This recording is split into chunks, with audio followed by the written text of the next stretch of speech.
What's up, YouTube? How you guys doing? In case you guys didn't know, there was a new Nintendo Switch that came out. Okay, a new Nintendo Switch model just randomly on a Tuesday morning because Nintendo said, why the F not? Okay, and that Switch model is an OLED model. That's the weirdest thing. I've never seen Nintendo come out and say, hey, Nintendo Switch OLED model. Like when have they ever named a product based on the technology? What the hell is this product in general? What does it mean? Well, I mean, let's watch it together. Let's get some opinions on here. I have quite a few opinions on this. So let's just watch it first, judge that, and don't forget if you like this content, because I'm streaming, as you can see. Live chat, wait, live chat right there, yeah? They're live. You guys can watch me live on twitch.tv/whippedcream, just like everybody else here. And yeah, you can subscribe to me if you like the content. Hi, YouTube. Without further ado, let's jump into it. All right, let's watch this trailer. It's 2 minutes long. It's not that bad. So OLED model. All right, right off the bat. I like that they're showing Metroid Dread. It's cool because this is releasing alongside Metroid Dread. So it makes sense that they showcased it. And oh my God, that guy's eyes look really good. Like, dude, 6.2 inches to 7 inch. I don't think you guys understand. That's a pretty freaking significant boost. Like, that's a huge difference. Wide adjustable stand. Okay, this is the best thing that they could have ever put on a Nintendo Switch. Really good call. Really good call by Nintendo for that one.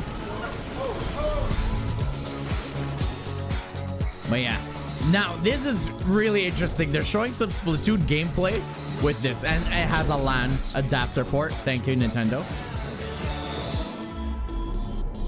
So what's really interesting about this is I actually got my Nintendo Switch October 11th in 2017.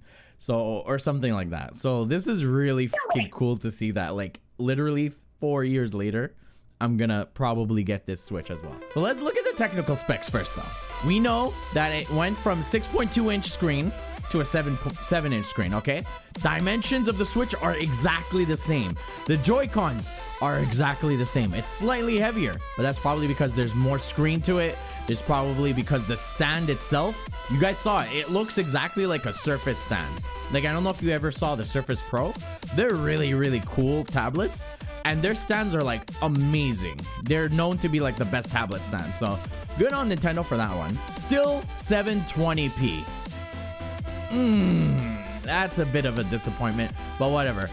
NVIDIA custom Tegra processor. Now, I have a bit of thoughts on this one. We're going to talk about this in a bit. 64 gigabytes of storage instead of 32 that it came with before. So that's really good. They doubled the storage, so that's important. Now, they have the same Wi-Fi compliance. They have the same Bluetooth. They have the same everything else. I want to note this, okay? If you have the first Switch model like I do, I have the first Switch model over here. If you have that one, the battery life for it was actually 3 to 6 hours, if you guys remember that correctly. The newer Switch model and this Switch has 4.5 to 9 hours. It's literally almost double the battery or more, depending on some instances, right? It was such a huge battery upgrade that it's absolutely insane. But yeah, they didn't change anything else, it seems, right? You're like, oh, but Cream, maybe, just maybe they have a newer processor. They're not specifying the processor here. Apparently, according to freaking The Verge, Nintendo confirms no new CPU or increased RAM. Nintendo just announced the new Switch model. Nintendo OLED model does not have a new CPU or RAM from previous Switch models. That is pretty sad. That begs a lot of questions, right? Like, why would they release a $350, by the way? Let me show you guys real quick. $350 model, $50 more than the original Switch just for a bigger screen? That doesn't make sense. Why wouldn't Nintendo just replace the regular Switch itself? That would seem like a smarter thing. Get rid of the regular Switch, have a Switch Lite, and this one be the new Switch with OLED screen, right? This is where I'm putting my tinfoil hat on right now, okay? I honestly think there are some under the hood changes that they're just not specifying. So whether that's the LAN port itself having higher speeds, whether that's a better input delay for some freaking reason. I have no idea how they could make that possible. Maybe. I have no freaking clue. Okay. Whether that's Bluetooth audio right off the bat included, whether that's Wi-Fi that's actually incompetent in 2021 instead of living in 2015. No, I need to go into this, okay? The reason why this is a freaking big deal to me is because the Wi-Fi, even with my gigabit Ethernet, okay? Even with my gigabit Ethernet, I plug it in through a USB adapter.